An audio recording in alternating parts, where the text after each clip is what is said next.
যোৱাকালি সন্ধিয়া লাহৰীঘাট সমষ্টিৰ সৰুচলাত দেখা গ'ল অসম প্ৰদেশ কংগ্ৰেছ কমিটিৰ সাধাৰণ সম্পাদক ইমদাদ হুছেইনক।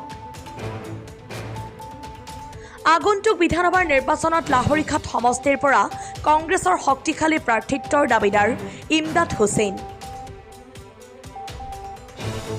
2024 বিধানসভা নিৰ্বাচনত লাহৰীঘাট সমষ্টিৰ পৰা ভাৰতীয় জাতীয় কংগ্ৰেছ দলৰ প্ৰাৰ্থিত্বৰ দাবীদাৰ বুলি আজি প্ৰথমবাৰৰ বাবে নিজ অন কেমেৰাত ঘোষণা কৰে ইমদাদ হুছেইনে।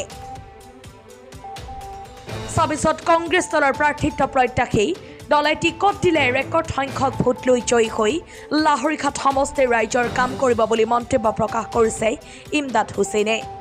News desk report, Batadrava live. ৰাইজৰ যথেষ্ট উৎসাহ, ৰাইজে যিধৰণে মোক আশীৰ্বাদ দিলে। বিগত যোৱা 2021 চনৰ নিৰ্বাচনৰ সময়তো মই কংগ্ৰেছ দলৰ পৰা লাহৰীঘাটৰ প্ৰাৰ্থিত্ব প্ৰত্যাশী আছিলোঁ আৰু এইবাৰ ৰাইজে যিধৰণে মোক আশীৰ্বাদ দিছে, মোক যিধৰণে মৰম কৰিছে, গতিকে এইবাৰ পুনৰবাৰ মই লাহৰীঘাট সমষ্টিৰ পৰা 2024 চনৰ পৰা কংগ্ৰেছ দলৰ প্ৰাৰ্থিত্ব প্ৰত্যাশী।